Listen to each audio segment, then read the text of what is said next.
Silakan duduk kembali saudara. Oh iya, mungkin saya perlu memberitahu bahwa Bapak Saudara, bahwa bangku yang di depan itu boleh diisi saudara. Dulu kami memang hamba Tuhan dan gembala itu duduk di sebelah sini paling depan. Tetapi saya ditaruh di dalam hati kami bahwa sebetulnya jemaat juga lebih penting gitu. Jadi kami geser ke sebelah sana, jadi jemaat bisa mengisi. Kalau boleh hari ini, boleh kita praktekkan. Saya percaya malaikat nggak perlu kursi, ya. Ini kursi buat kita, ya. Terima kasih. Mungkin ada lagi yang bisa dengan rendah hati boleh duduk di depan. Yang bagian situ boleh dengan rendah hati ya. Silakan Pak Wiwi, terima kasih. Pak Rudi, Pak Riki, ya. Ini jenderal-jenderal di depan. Ayo silakan, Pak, yang di depan. Tidak dipungut bayaran. Tuhan bilang, marilah mendekat kepadaku. Tadi kan lagunya aja, bawaku mendekat. Saudara, yang paling depan tuh yang paling dekat, saudara ya. Ya, VVIP itu biasa di depan, saudara. Silakan, terima kasih, terima kasih, terima kasih. Ya, nah, shalom Bapak Ibu saudara yang kasih Tuhan. Apa kabar semua? Luar biasa baik tentunya, amin. Ya, semua diberkati Tuhan, amin. Mungkin ada yang keadaannya kurang baik, tapi kita percaya di dalam Tuhan hidup kita akan dipulihkan. Ya, Tuhan sanggup merubahkan keadaan kita menjadi luar biasa baik. Amin. Yes, beri tepuk tangan buat Tuhan Yesus. Hari ini saya mau bicara sesuatu yang basic sebetulnya, satu dasar dalam hidup kekristenan kita, yaitu mengenai doa, saudara. Saya percaya semua orang tahu tentang doa, semua orang setiap hari, bahkan mungkin sehari beberapa kali kita berdoa. Tetapi saya diberkati sekali dengan ayat ini, dan mungkin semua saudara juga tahu tentang doa Bapa kami. Ya. Di situ Tuhan bilang, kalau berdoa jangan bertele-tele katanya. Ya. Nggak usah bertele-tele karena Tuhan tahu apa yang kita butuhkan sebelum kita berdoa. Tuhan tahu hati kita, Tuhan tahu segalanya tentang kita. Karena itu Tuhan mengajarkan satu doa, yaitu doa Bapa kami. Saudara, saya seringkali dan mungkin setiap saat saya berdoa saya sisipkan, saya menaikkan doa Bapa kami, baik doa secara pribadi, bersama keluarga atau di dalam gereja pun, saya seringkali mengajak kita berdoa Bapa kami, saudara. Kenapa saudara itu penting? Karena ternyata dalam doa yang di Matius 6 ayat 9 sampai 13 ini, kalau dihitung cuma 9, 10, 11, 12, 13, cuma 5 ayat. Kalau kita naikkan juga nggak nyampe 1 menit, saudara. Tetapi ternyata arti dari doa ini begitu dalam. Arti dalam doa ini sudah mencakup dalam segenap kehidupan kita. Makanya saya rindu untuk mengajarkan, untuk share ini kepada Bapak Saudara. Mungkin ini sesuatu yang dasar, yang umum. Tetapi waktu kita mengerti arti dari setiap kalimat yang ada dalam doa Bapa kami ini, kita akan menaikkannya dengan penuh sungguh-sungguh dan akan ada penuh kuasa dari doa ini, saudara. Ya, mari kita lihat di Matius 6 ayat 9 sampai 13. Di ayat 9 dikatakan, karena itu berdoalah demikian. Jadi Tuhan Yesus bilang begini, berdoalah demikian, artinya pakailah doa ini. Tuhan mengajarkan, kalau berdoa, doalah demikian gitu. Ya, ikuti kalimat-kalimat ini, ya. Karena kalimat ini sudah mencakup semuanya. Dan kalimat pertama dalam doa itu adalah apa, saudara? Bapa kami yang di surga. Saudara, esensi dari doa itu adalah hubungan, saudara. Esensi dari doa itu adalah satu hubungan. Bahkan kalau kita panggil Bapa kepada satu orang, pasti ada punya hubungan, betul saudara? Kita nggak akan panggil semua orang asal kenal langsung panggil Bapa gitu, saudara ya. Bahkan kalau tiba-tiba ada orang datang kepada saya, ada anak kecil atau mungkin remaja akan datang panggil saya, Papa, Papa. Saya kaget, saudara, dan saya mesti alert ya. Ya Bapak-bapak di sini kalau tiba-tiba ada orang panggil saudara Papa, saudara mesti cek. Jangan-jangan dulu saudara pernah melakukan sesuatu yang salah. Ya, kenapa sekarang ada yang manggil saudara Papa gitu ya. Dan saudara nggak tahu kalau itu anak saudara gitu kan. Jadi manggilan Papa nggak sembarangan. Dan saya juga nggak panggil Papa kepada seorang yang saya tidak kenal, saudara. Jadi panggilan Bapa itu pasti dihasilkan dari hubungan dan hubungan yang sangat dekat, ya. Dan doa ini dibuka dengan satu panggilan yang dihasilkan dari hubungan yang sangat dekat juga. Panggilan Bapa juga menunjukkan bahwa kita bukan anak yatim, saudara. Saudara, saya anak yatim karena tahun 2005 papa saya meninggal dunia, ya. Jadi saya sudah nggak punya papa, tapi ada mama yang bersama dengan kami. Nah, berarti saya anak yatim, sudah.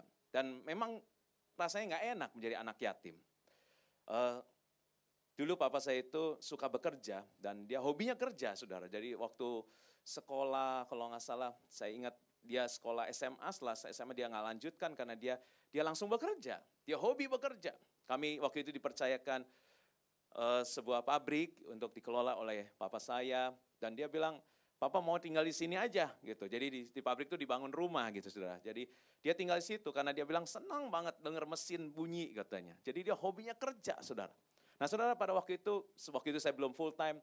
Kalau saya tentang bisnis, tentang usaha, tentang pekerjaan, selalu saya tanya papa saya karena saya tahu dia pintar, dia ada keahlian lah dalam bisnis, dalam pekerjaan gitu. Jadi enak, saudara, kalau kita punya papa yang kita bisa tanya, saudara. Ya sekarang dia nggak ada, ya kadang-kadang saya rasanya pengen ada share dengan seorang yang saya bisa share, apalagi kalau itu papa kita, saudara. Nah, saudara, panggilan Bapa menunjukkan bahwa kita bukan anak yatim.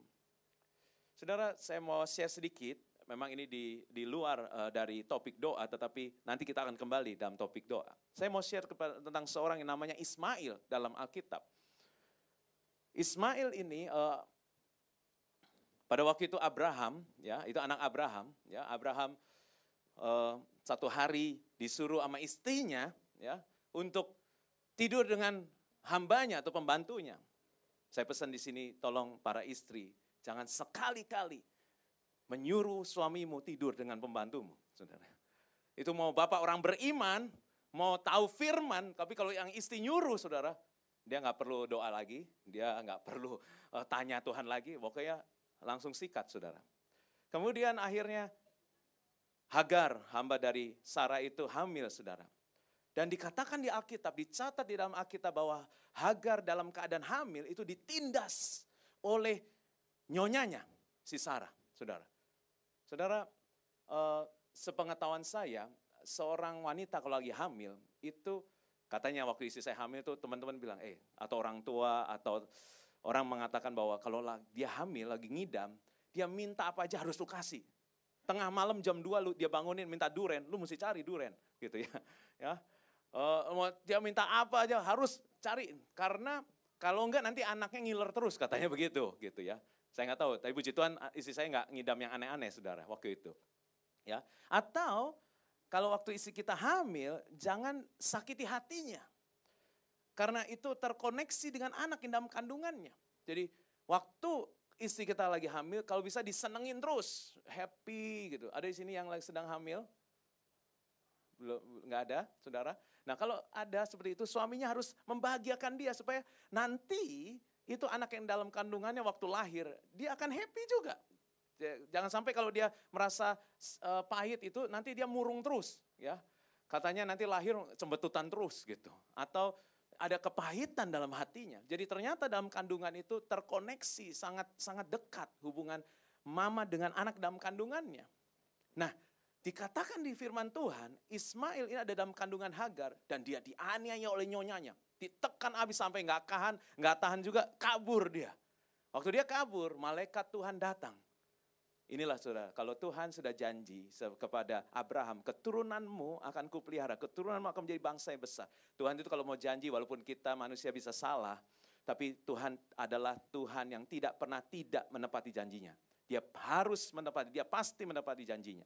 Jadi dia hampiri, dia datang kepada Hagar dan dia katakan, Hagar, aku tahu kamu dianiaya. Loh, Tuhan aja sampai tahu, saudara. Berarti itu penganiayaan begitu kejam, begitu berat, saudara.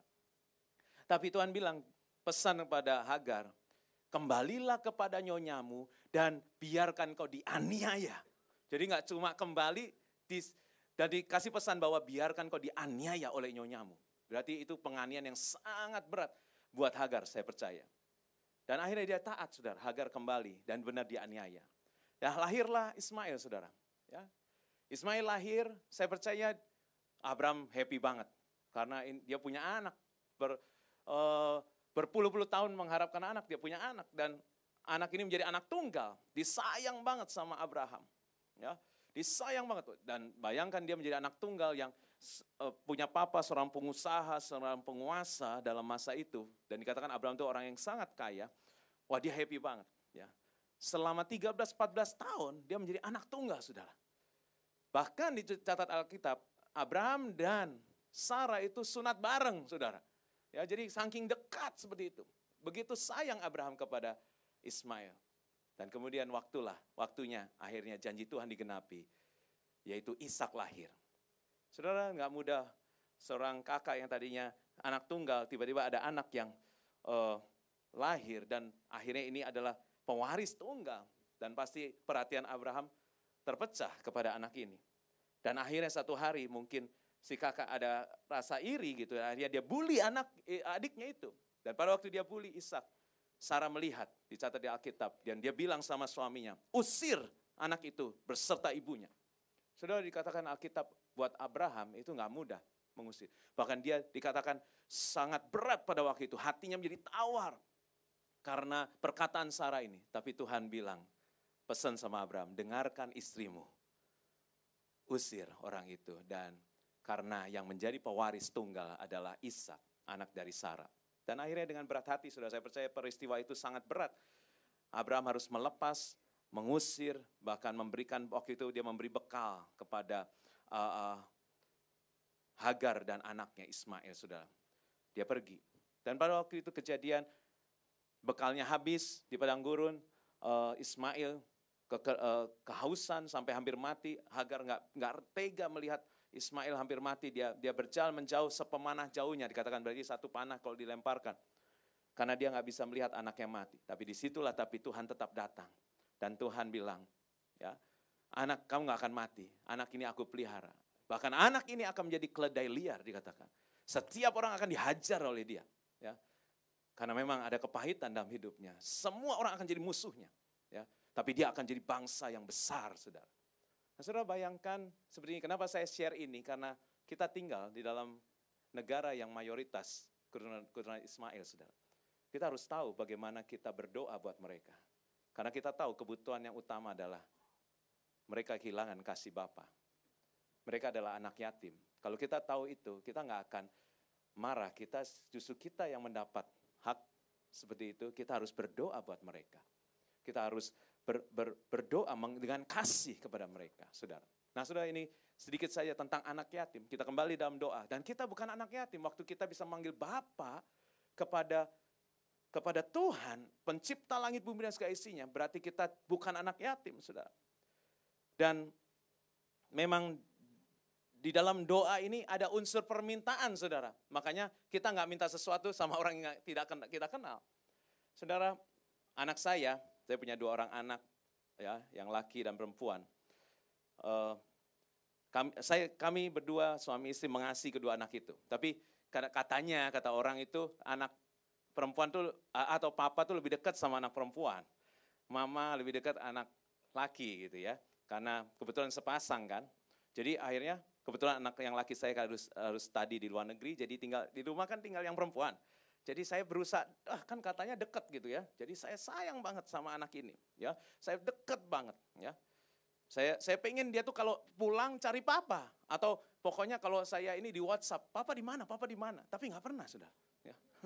Nggak pernah. Dia kalau ulangan itu, saudara, anak saya yang perempuan ini benar-benar rajin, sudah, ya. Nggak tahu turun dari mana, gitu ya. Rajin banget. Sangat tanggung jawab, nggak perlu disuruh belajar. Dia yang komit, bahkan kita yang bilang udah stop, belajarnya stop gitu. Kita yang bilang stop, karena dia sangat suka belajar, ya.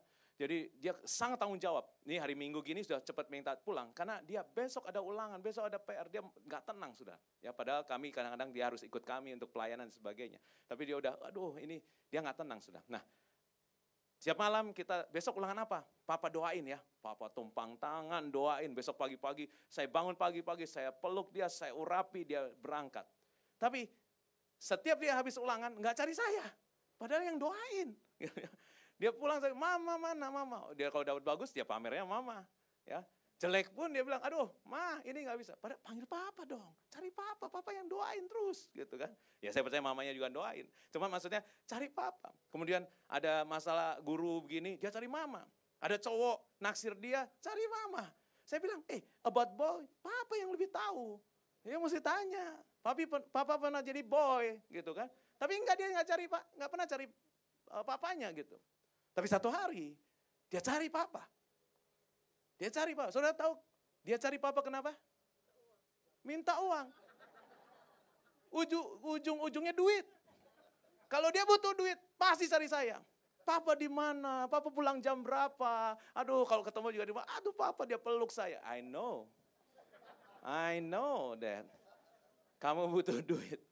Kamu mau beli apa? Atau kamu mau nonton konser apa? I know. Tapi saudara, waktu saya tahu dia butuh duit baru cari saya. Saya nggak pernah bilang, enyanglah engkau iblis. Romamun pergi. Gitu. Nggak pernah saudara. Saya tetap peluk dia. Dan saya tahu, I'm protector dan provider dalam family. So, dia memang harus cari saya. Saudara, saya dulu saya agak anti pada waktu doa itu saya nggak mau minta, saudara. Ya, sama Tuhan itu harus mengucap syukur aja. Ya, tapi saya belajar sesuatu. Karena firman Tuhan bilang, mintalah maka kamu akan menerima. Ya, saya belajar waktu dengan pengalaman dengan anak ini. Oh iya ya, saya yang bapak kayak gini aja nggak pernah marah anak saya seperti itu. Anak saya yang laki, dia sekolah di luar negeri, di WA nggak pernah baca. Ya, di WA, boro-boro telepon, WA nggak pernah baca, saudara ya. Istri saya kalau mau call dengan video call, saya bilang video call nggak akan diangkat. WA call aja susah, apalagi video call. Kita WA saya juga dijawab. Makanya saya bilang, ya tapi akan ada waktunya. Dia akan cari kita. Ya. Makanya saya bilang, jangan kirim per bulan, setengah bulan aja. Dan ada tanggal tertentu, dia akan cari. Saudara, papa di mana? Pada waktu itu saya juga nggak hardik dia. Kamu ini iblis. Kamu ini cari papa kalau butuh uang. Enggak, saudara. Saya tetap, tolong dong. Ya memang saya bilang, kalau di WA dibaca. Kalau memang lagi sibuk dengan tugas-tugas, bilang, Pa nanti atau Ma nanti. Gitu. Saudara, saya tahu kita datang ke hadapan Tuhan ada dengan unsur permintaan, saudara. Tapi kita punya Bapa. Kita punya Bapa yang gak pernah menolak kita. Karena itu pembukaan ini begitu luar biasa. Makanya saudara waktu saudara panggil Bapa kita, itu menandakan kita punya Papa. Kita bukan anak yatim. Dan kita punya hubungan yang sangat dekat. Saudara, kita gak akan minta sekali lagi sesuatu kepada orang yang tidak kenal. Betul saudara?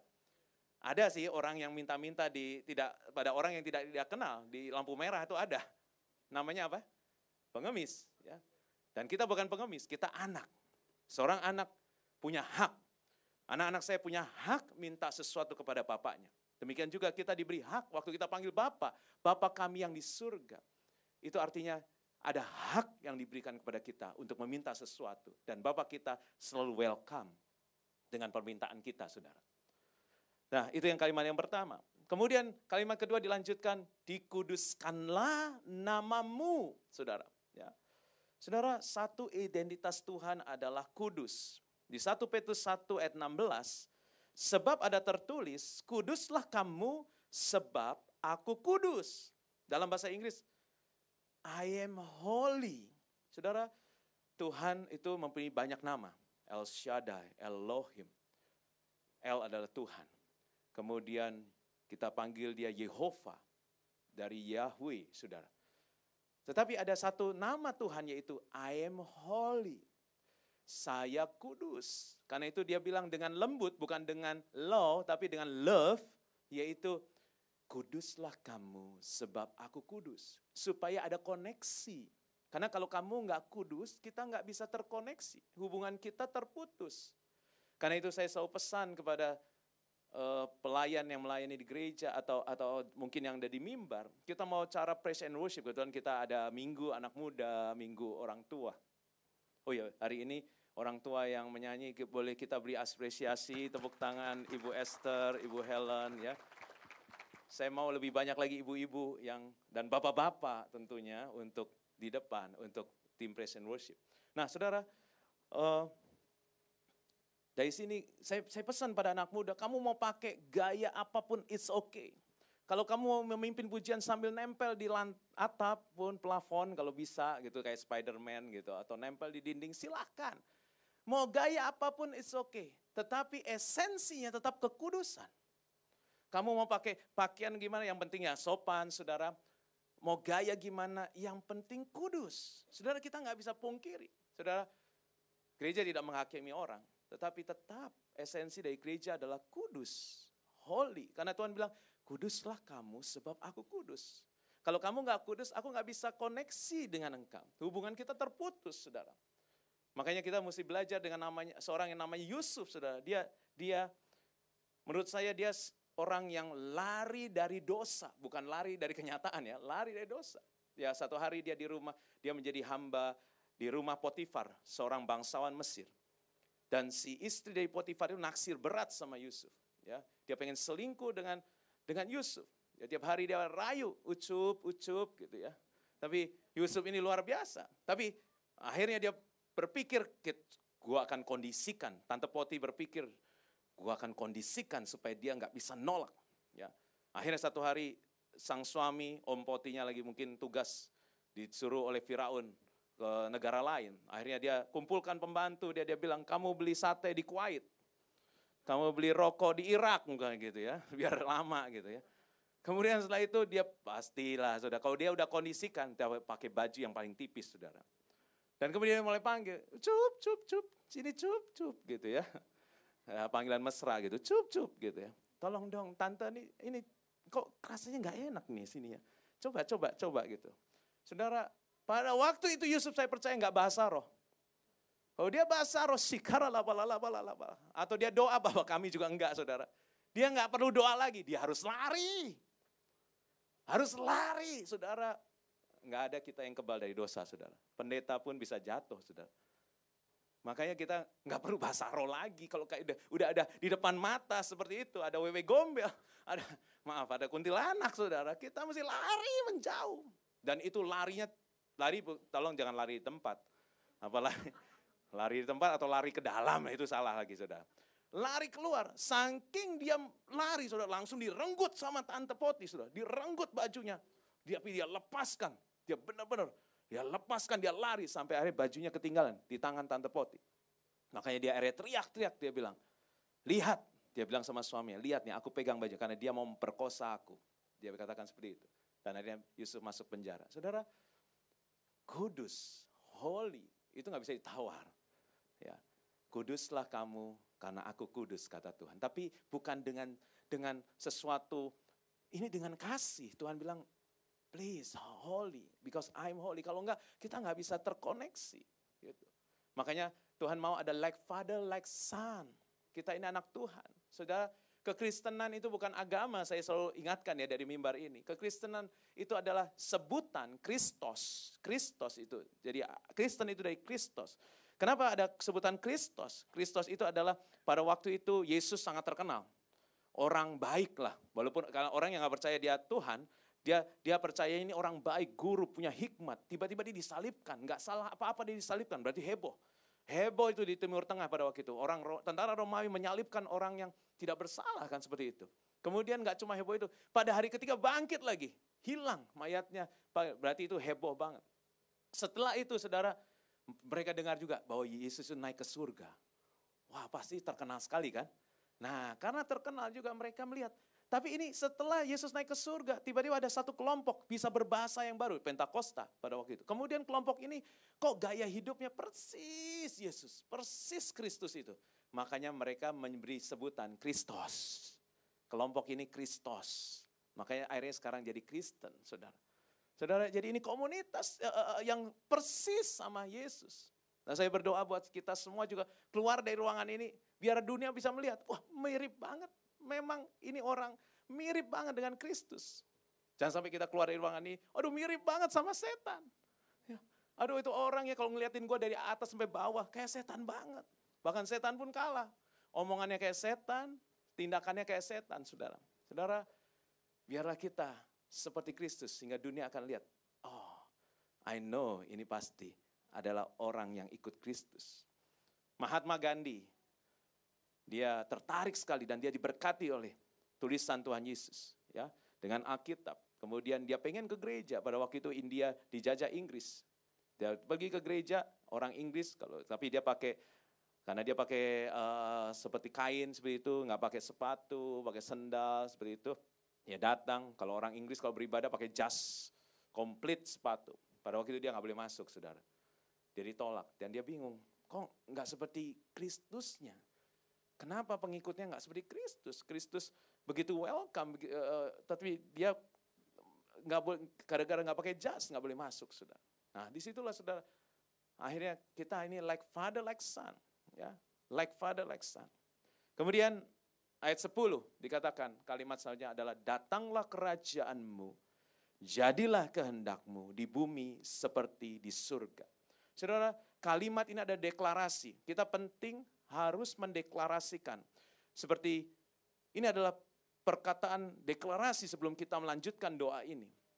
Saudara, Salomo itu pernah ditanya Tuhan, kamu meminta apa? Ya. Kemudian Salomo pada waktu itu mintanya nggak salah. Dia bilang hikmat. Wah, tepat yang kamu minta. Akhirnya nggak cuma hikmat, ditambahin kekayaan, ditambahin juga dengan umur panjang. Diberkati. Saudara, saya bayangkan nih, kalau Tuhan nanya saya gitu ya. Sampai hari ini belum sih. Tapi saya sudah siapkan. Kalau Tuhan kira-kira tanya saya, apa yang saya mau minta, saudara. Ada satu orang hamba Tuhan, tahun 80-an, ditanya Tuhan, kamu mau minta apa, saudara? Ya, dan dia minta jemaat, saudara. Tapi ternyata banyak jemaat bukan banyak rezeki, saudara. Banyak jemaat pusing. Akhirnya dia sempat stroke, dan jemaatnya terpecah-pecah, saudara. Bahkan GBI City of Love itu salah satu cikal bakalnya dari beliau, saudara. Dari gereja yang dibangun. Wah, jemaatnya memang banyak banget, tapi ternyata banyak jemaat pusing, saudara. Jadi saya bayangkan, saya nggak boleh, kalau sampai tiba-tiba nanti malam Tuhan datang dalam kamar saya dan dia bangunkan saya, Timothy, kamu mau minta apa? Saya harus sudah siapkan. Ternyata saya sudah tahu. Sekarang saya sudah siap. Kalau Tuhan tanya gitu. Belum ditanya juga sih, tapi saya sudah siap. Jawabannya, Tuhan saya minta intervensi. Intervensi Tuhan dalam hidup saya, dalam rumah tangga saya, dalam keluarga saya, dan juga dalam gereja yang Tuhan percayakan, dalam pelayanan saya. Saudara, intervensi itu apa? Kalau kita bisa cek di kamus, intervensi ada campur tangan. Bahkan kasarnya campur, diaduk-aduk. Ya. Intervensi Tuhan. Saudara, kenapa saya harus minta itu? Karena deklarasi ini, datanglah kerajaanmu, jadilah kehendakmu di bumi seperti di surga. Saudara, kita harus tahu awal dunia ini diciptakan. Saya pernah khotbahkan ini di The Keys of Kingdom of Heaven, tapi saya mau ingatkan kembali karena ini prinsip yang kita harus tahu. Karena kita ini orang republik. Kita suka nggak ngerti soal kerajaan. Ya, kita harus belajar. Ini dikatakan datanglah kerajaanmu, berarti ini prinsip kerajaan. Kita ini orang republik, demokrasi, makanya suka demo, saudara. Gereja pun di demo, saudara. Ya, tapi kerajaan nggak ada demo. Kerajaan itu absolut, ya. Dari atas, keputusan dari atas. Nah, kita perlu belajar tentang kerajaan. Nah, kerajaan surga itu pada waktu itu di awal dunia diciptakan, dikatakan marilah kita ada kesepakatan di surga, Allah Bapa, Putra dan Roh Kudus sepakat memilih bumi satu-satunya tempat untuk perluasan daerah kekuasaan surga. Karena setiap kerajaan pasti memperluas daerahnya. Demikian kerajaan surga. Jadi pada waktu itu Allah dan Tuhan Yesus dan Roh Kudus sepakat, kita pilih bumi. Makanya kita nggak perlu pergi ke Mars, saudara. Karena hanya bumi yang menjadi daerah perluasan dari surga. Kingdom expansion, saudara. Jadi perluasan surga. Dan bumi ini dipilih oleh Tuhan. Ya, dan kemudian dia ciptakan manusia sebagai penguasanya. Makanya kalau kita baca di Kejadian 1, ayat 28, Allah memberkati mereka. Lalu Allah berfirman kepada mereka, beranak cuculah, bertambah banyak, penuhilah bumi, dan taklukkanlah itu, berkuasalah. Saudara, kita manusia diberikan kuasa atas bumi ini. Untuk bukan menguasai orang lain, bukan menguasai manusia yang lain, tapi menguasai ciptaan yang lain. Seperti tumbuh-tumbuhan, hasil bumi, binatang, dan sebagainya. Semua diserahkan oleh manusia. Nah ini, sekali lagi Tuhan kalau sudah ngomong, Tuhan kalau udah janji, tidak akan dia ingkari, dia tidak akan langgar perjanjian itu. Jadi dia sudah menyatakan, berfirman, berkatakan bahwa bumi aku serahkan pada manusia. Segala sesuatu yang ada di bumi ini keputusan manusia. Aku nggak boleh ikut campur. Semua ini bumi sudah diserahkan total kepada manusia. Tuhan hanya melihat. Dan karena itu dia perlu, kalau dia mau melakukan sesuatu, dia perlu manusia untuk memulai sesuatu. Baru Tuhan bisa mengikuti. Karena itu salah satu contoh yang waktu itu saya sampaikan tentang waktu Tuhan mau membebaskan bangsa Israel dari Mesir, dari perbudakan di Mesir. Menurut saya Tuhan sanggup membebaskan tanpa Musa. Menurut saya Tuhan bisa melepaskan langsung. Mengirimkan tulah bahkan semua, nggak perlu Musa. Tapi kenapa Tuhan perlu manusia? Sekali lagi karena dia terikat janji. Dia sudah ngomong bahwa yang berkuasa di dunia ini manusia. Karena itu dia perlu manusia untuk melakukan bagiannya. Makanya Musa harus menghadap Firaun. Setelah dia menghadap dan karena ditolak, baru Tuhan bisa mengirimkan tulah. Karena itu Alkitab mencatat, ini harus diperhatikan. Kenapa Tuhan mengatakan gini? Tapi Tuhan mengeraskan hati Firaun. Berarti yang bikin hati Firaun gak mau melepas adalah Tuhan. Kenapa? Karena tulah 10-10 harus keluar. Makanya Musa menghadap, tapi Tuhan yang mengeraskan hati Firaun. Supaya tulah bisa dicurahkan semuanya. Karena Tuhan memang mau menghukum Mesir. Seperti itu. Nah, tetapi seperti itu, harus ada manusia yang menjalankan. Demikian juga Daud waktu mengalahkan Goliat. Saya pikir sling yang dilemparkan, batu melalui sling itu yang dilemparkan oleh Daud. Kecepatannya saya rasa tidak bisa mematikan Goliat. Goliat seorang raksasa. Nggak mungkin batu yang dilemparkan itu bisa membunuh.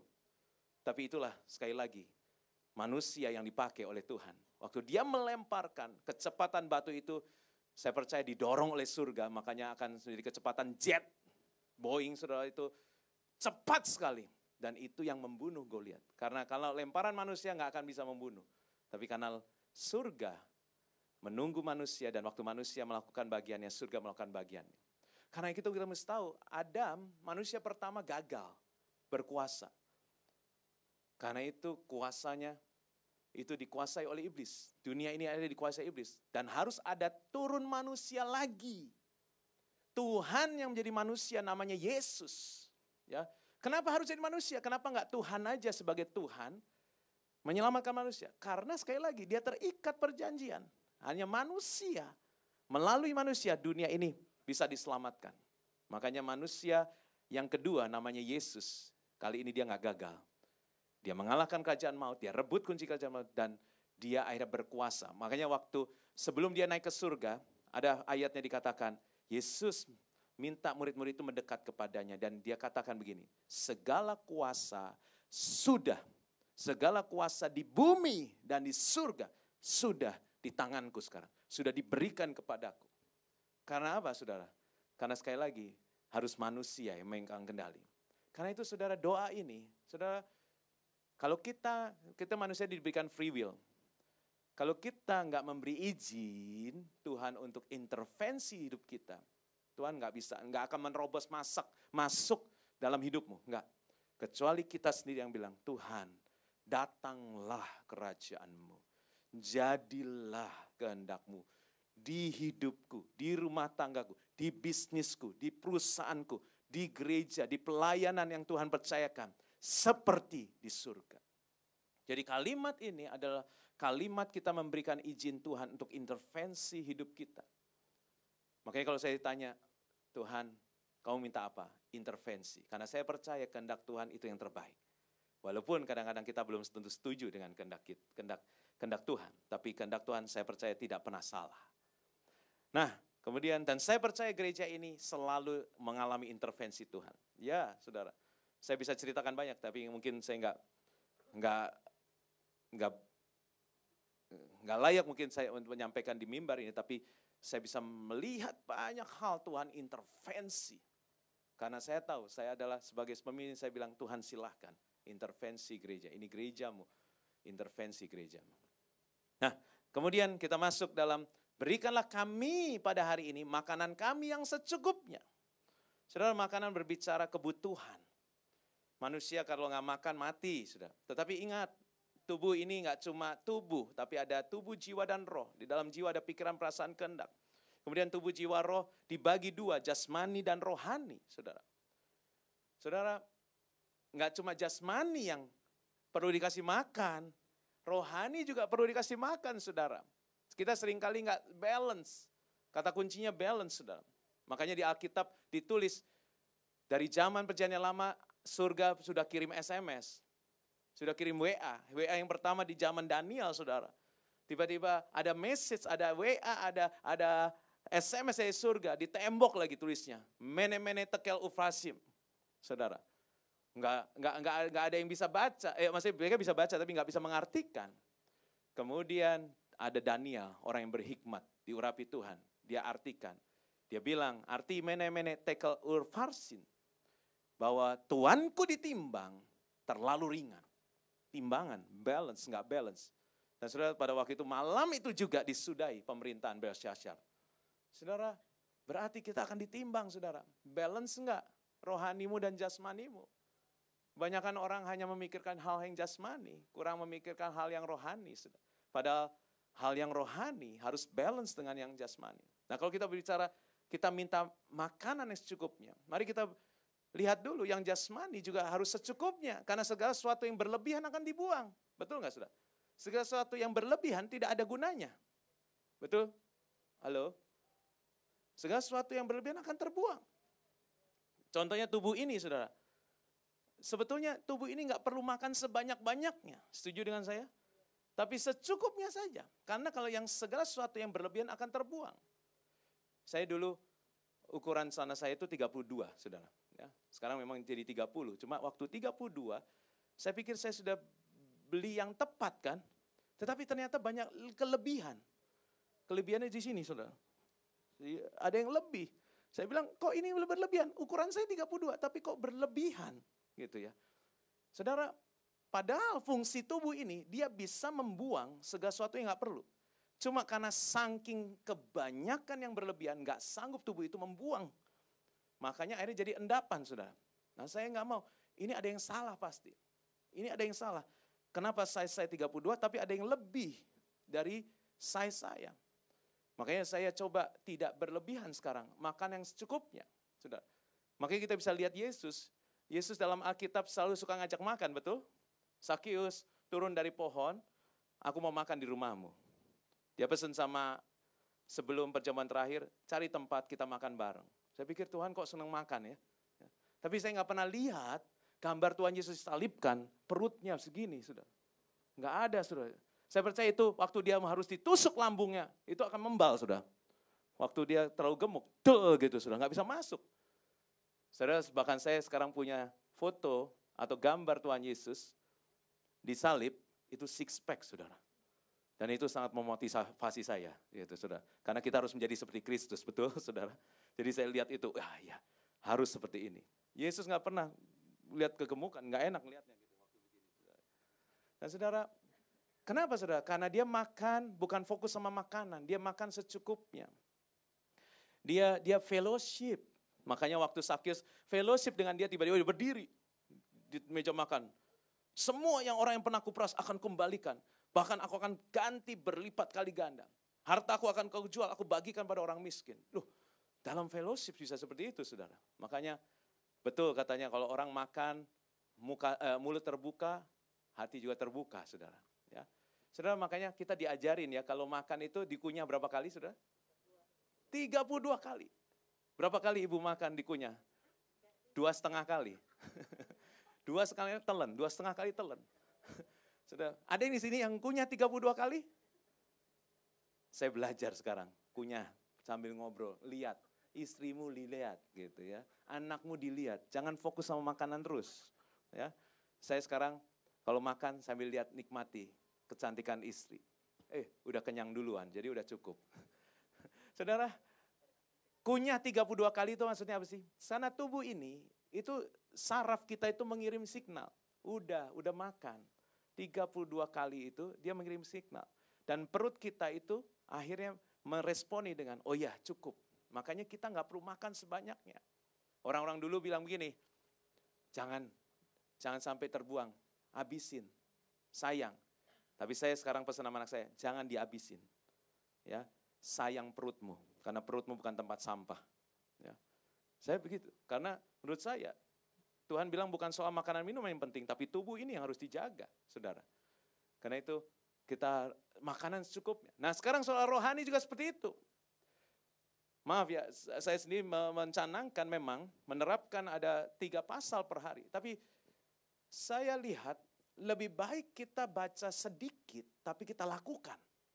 Daripada kita ngejar target, tapi tidak pernah dilakukan. Saudara, rohani, segala sesuatu yang berlebihan akan terbuang dengan percuma. Tapi kalau saudara, setengah ayat aja, tapi saudara renungkan dan saudara mau lakukan, saya percaya itu akan merubahkan. Karena gereja tempat perubahan, saudara. Makanya saya katakan, firman Tuhan tidak merubah orang, saudara. Firman Tuhan tidak merubah orang. Saudara mau pasang gede-gede di kamar mandi, di rumahmu, ini rumah Tuhan.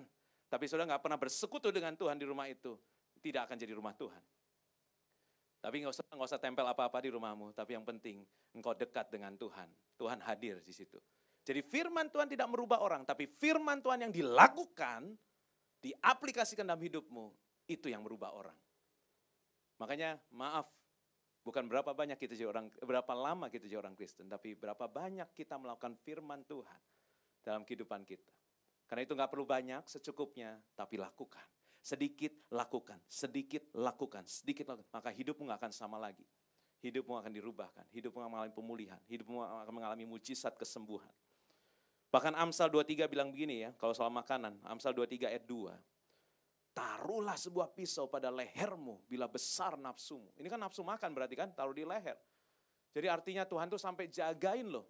Soal makan jangan besar nafsumu soal makan. Jangan makan sebanyak-banyaknya, makanlah secukupnya, saudara. Ya.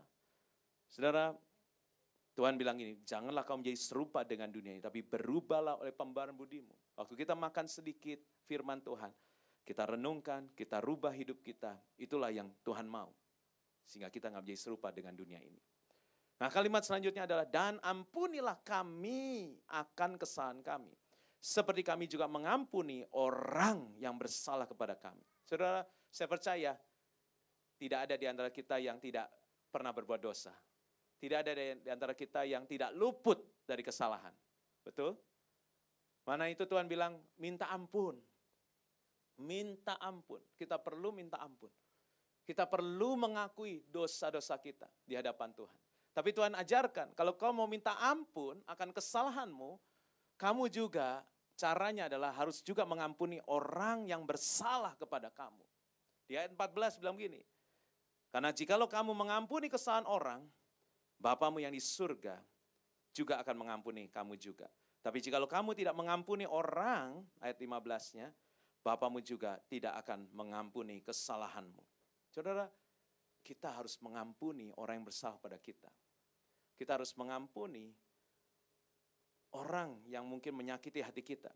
Karena kita perlu minta ampun buat diri kita. Kita nggak luput dari kesalahan, kita nggak luput dari dosa.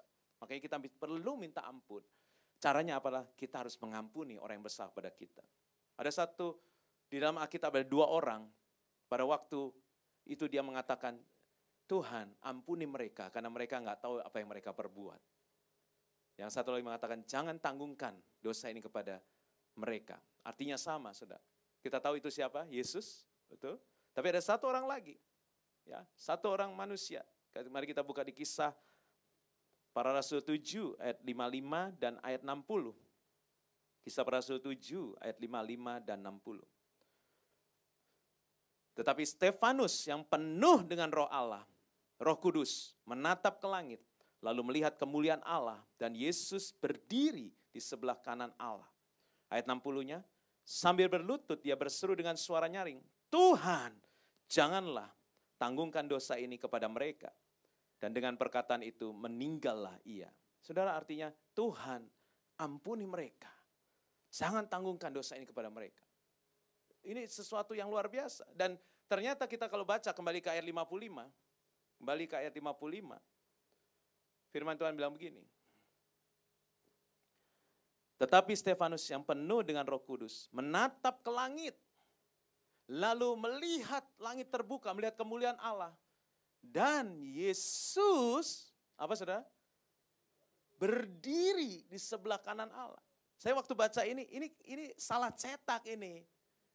Karena kita search, Yesus nggak pernah berdiri di sebelah kanan Allah. Yesus itu duduk di sebelah kanan Allah. Search coba di Alkitab saudara. Kalau saudara search, Yesus duduk di sebelah kanan Allah akan banyak. Ada beberapa keluar. Tapi Yesus berdiri cuma ada di ayat ini. Tetapi saya baru tahu ternyata memang Yesus harusnya duduk. Tapi kali itu dia harus berdiri. Saudara, kalau tiba-tiba pas Pampres masuk ruangan, maaf Pak saya interupsi. Karena Bapak Presiden Pak Jokowi mau ikut dalam ibadah di City of Love gitu ya. Saya percaya kita nggak usah disuruh kita ngapain? Bangkit berdiri saudara. Kenapa? Kita menghormati. Dan saudara itu yang Tuhan Yesus lakukan. Dia di surga, dia nggak cuma duduk, tapi kali ini dia harus berdiri. Dia standing ovation terhadap Stefanus. Karena orang ini, waktu dia aniaya, dia mengatakan, ampuni mereka Tuhan. Jangan tanggungkan kepada mereka dosa ini. Artinya apa? Saudara, kalau Yesus, kita bangga sama Yesus udah biasa ya. Tapi kalau Yesus hormati kita, itu luar biasa. Bagaimana caranya? Oh, kita mau mengampuni orang yang bersalah pada kita. Saudara. Karena itu Tuhan sampai kasih warning, kasih standar. Kalau engkau minta ampun, ampuni dulu. Ampuni segala kesalahan kami seperti kami juga mengampuni orang yang bersalah pada kami. Bahkan Tuhan juga menambahkan di Matius, dikatakan begini, kalau engkau membawa persembahanmu, artinya engkau mau melayani di gereja, engkau mau membawa persembahan mungkin secara harafiah seperti itu, atau engkau mau melayani, atau engkau mau beribadah, dan engkau teringat dalam ada sesuatu dalam hati saudaramu, Tuhan bilang stop dulu, jangan memberi persembahan, jangan melayani dulu, jangan mungkin berkhotbah dulu, atau jangan menjadi WL dulu, jangan mainkan musik dulu, jangan menjadi kolektan dulu, tapi pergi berdamai dulu, bereskan dulu, baru engkau boleh kembali melakukan persembahan, membawa persembahan atau melayani kembali. Saudara, itu menurut saya standar yang tinggi yang Tuhan mau. Karena biasanya kita cuma lihat apa yang ada dalam hati kita, betul saudara? Wah, gue gak suka nih sama orang ini. Dan kita bisa tes kalau kita gak suka sama seorang, kalau dia masuk dalam ruangan ini, satu ruangan, aduh kenapa dia datang? Sebel banget. Kalau enggak, kalau dia duduk sini, gue duduk sana deh. Gitu. Ya. Tapi Tuhan bilang gini, bukan yang di dalam hatimu. Standarnya bukan di dalam hatimu, tapi yang ada di dalam hati saudaramu. Aduh, saudara itu gak mudah. Bahkan saya saja gak tahu apa yang dalam hati saudara. Ya. Makanya dalam kesempatan ini, bisa saja saudara ada sesuatu tentang saya. Bisa saja sesuatu bisa marah pada saya. Mungkin saja, saudara. Ya. Tetapi boleh nggak saya minta waktu sebentar juga, saya minta maaf, saya minta mohon dimaafkan kalau saya mungkin menjadi ganjelan dalam hati saudara. Karena saya kadang-kadang nggak tahu, tapi Tuhan bilang standarnya bukan hati kamu, hati saudaramu. Ada sesuatu tentang engkau, kamu harus pergi berdamai. Karena itu pada kesempatan ini juga saya mau minta maaf, mau minta ampun, mohon dimaafkan. Kalau saya ada mungkin menyakiti hati saudara, kalau mungkin ada sesuatu dalam hatimu, yang saya lakukan atau saya katakan atau saya putuskan, ya. Karena saya juga mau berdamai supaya saya bisa layak untuk melayani, karena saya mau layak untuk membawa persembahan di hadapan Tuhan. Ya. Nah, ini standarnya Tuhan, saudara. Ya. Kemudian dikatakan janganlah membawa kami ke dalam pencobaan, tapi lepaskanlah kami daripada yang jahat. Saudara, kita harus tahu bahwa iblis selalu mau mencoba menjatuhkan kita. Dia itu penuduh, saudara. Dia kerja bukan 24 jam lagi. Dia setiap saat. Saudara, karena itu ada ayatnya kan 1 Petrus 5 ayat 8. 1 Petrus 5 ayat 8. Sadarlah dan berjaga-jagalah lawanmu si iblis berjalan keliling sama seperti singa yang mengaum-ngaum dan mencari orang yang dapat ditelannya. Saudara, iblis itu terus mengitari kita. Dia penuduh. Dia di hadapan Tuhan, dia akan tuduh kita. Karena dia sangat sirik sama kita. Dia sangat sirik. Kenapa saudara? Saudara jatuh bangun dalam dosa kan? Saudara minta ampun langsung diampuni. Dia iri hati, dia bilang, aku cuma salah sekali sudah dibuang. Aku salah sekali Tuhan sudah buang aku. Tapi engkau, kamu orang ya, jatuh bangun tetap Tuhan terima. Makanya dia sirik habis saudara. Makanya dia terus menuduh saudara, dia terus berjalan keliling pada. supaya saudara jatuh, supaya saudara, makanya kita perlu berjaga-jaga dan berdoa itu penting, saudara. Karena siapapun, kita nggak luput dari godaan, kita nggak luput dari, kalau kita nggak berjaga-jaga, kita bisa jatuh. Saudara, makanya saya selalu ingatkan pada jemaat, iblis nggak bisa lihat hati kita, saudara. Tapi iblis bisa lihat muka kita, saudara. Sama saya bisa ngelihat saudara. Tapi iblis nggak bisa lihat hati loh, saudara. Tuhan yang bisa ngelihat hati. Tuhan bilang, manusia melihat rupa, tapi aku melihat hati. Tuhan bisa lihat hati, tapi iblis nggak bisa. Terbukti ya, saya sering ingatkan bahwa Kain itu pembunuh pertama. Waktu dia mau membunuh Habil, dia punya rencana yang, saya rasa dia belum punya rencana pada waktu itu. Tapi dia cuma iri hati, dia kesal. Kemudian Tuhan bilang sama Kain, Kain, hati-hati. Kenapa mukamu muram? Iblis lagi ngeliatin kamu. Ya, dosa sudah mengintip di depan pintu. Karena dosa nggak bisa masuk sudah dalam hidup kita, nggak bisa. Kecuali saudara yang mengajak dia masuk. Ya. Karena itu saudara, Tuhan warning sama Kain. Kain, hati-hati mukamu muram. Ibu-ibu, bapak-bapak, jangan cembetut. Senyum, coba bisa senyum nggak saudara? Kayaknya tetap nggak bisa ya, Bapak Ibu. Pandangan saudara menakutkan loh saudara. Ya, saudara senyum. Tuhan tahu saudara bagaimana menghalau dosa, senyum. Senyum, karena iblis nggak bisa ngelihat hatimu, tapi bisa lihat mukamu. Makanya saya selalu ingatkan ya, kadang-kadang orang kok takut di kuburan, takut. Rumah duka takut ke toilet sendiri gitu ya. Kamar mayat takut. Saudara, justru paling tenang tidur di kuburan. Karena orang sudah mati semua, termasuk iblis gak suka sama orang mati. Iblis cari orang hidup. Ngapain dia sama orang mati? Udah bablas. Udah gak waktu. Justru yang hidup. Apalagi yang Kristen, itu dia cari. Makanya iblis itu paling banyak di gereja. Biasanya di sebelah Asyir, tapi bukan Asyirnya iblis ya. Dia selalu jadi penerima tamu, greeter. Ya. Jadi dia ngeliatin saudara. Ya. Apalagi di depan lift tuh. Ya, karena di depan lift itu masih tersendiri, kan belum ketemu pendeta. Ya. Jadi itu apa adanya. Keluar dari lift kalau ada yang marah. Tapi luar biasa loh, waktu ketemu pendeta berubah langsung. Shalom. Langsung berubah gitu. Padahal dia lagi cengkel. Keluar lift juga mau digandeng. Nggak usah gandeng-gandeng. Gitu ya. Nah disitulah iblis. Ini dia temen gua. Gua tunggu-tunggu hari ini dia lagi marah. Kelihatan dari mukanya. Ini dia lagi ngajakin gua ikut. Saudara. Itu seperti Kain. Karena dia muka muram. Hati-hati Kain. Kamu lagi diincer, dilihat. Dosa lagi ngintip. Tapi karena dia nggak mau berubah, nggak mau tersenyum, memang susah ya senyum ya, kalau lagi ada beban ya. Tapi makanya Tuhan bilang bersukacitalah, mengucap syukur dalam segala hal, ya bersukacitalah. Ya, saudara belajar bersukacita, walaupun kayaknya nggak ada dasar untuk bersukacita, mengucap syukur walaupun nggak ada. Jadi supaya apa? Lawanmu si iblis itu pergi, dia nggak doyan sama kamu.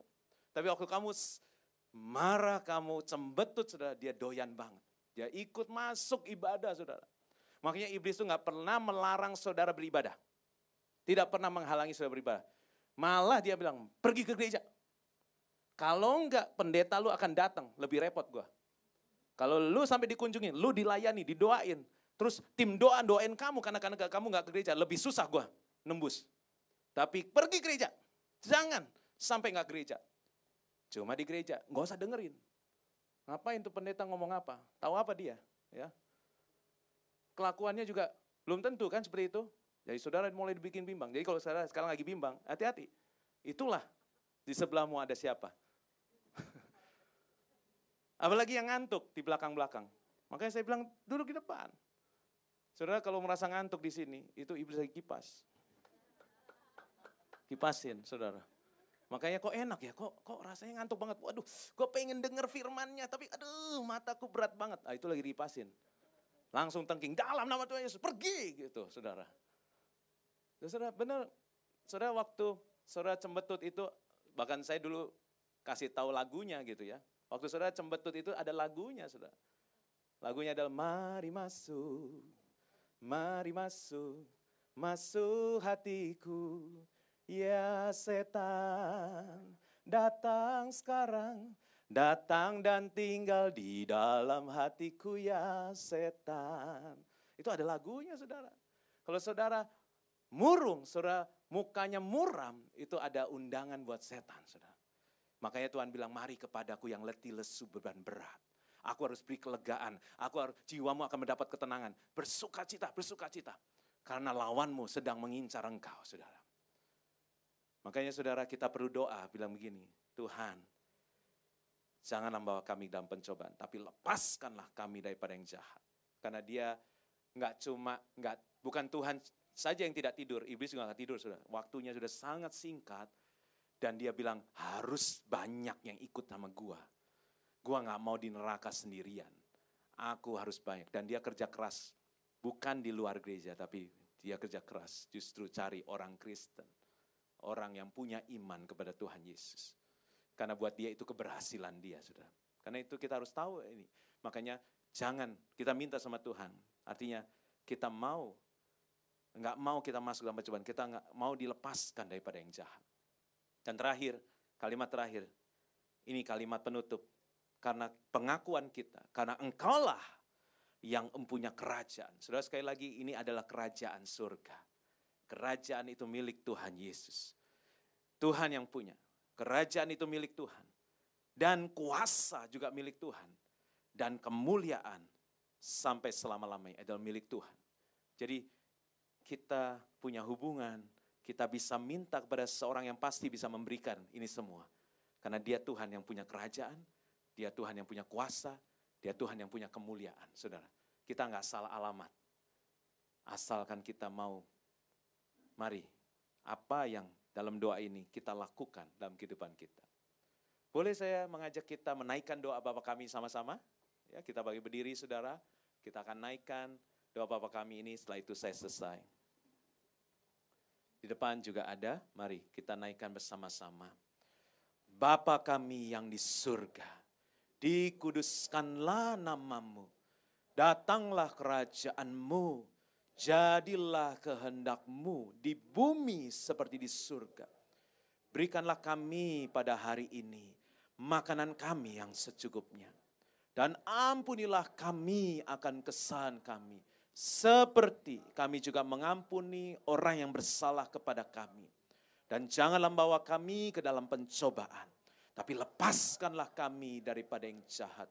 Karena Engkau yang punya kerajaan dan kuasa dan kemuliaan sampai selama-lamanya. Mari yang percaya katakan, amin. Silakan duduk kembali saudara, saya kembalikan pada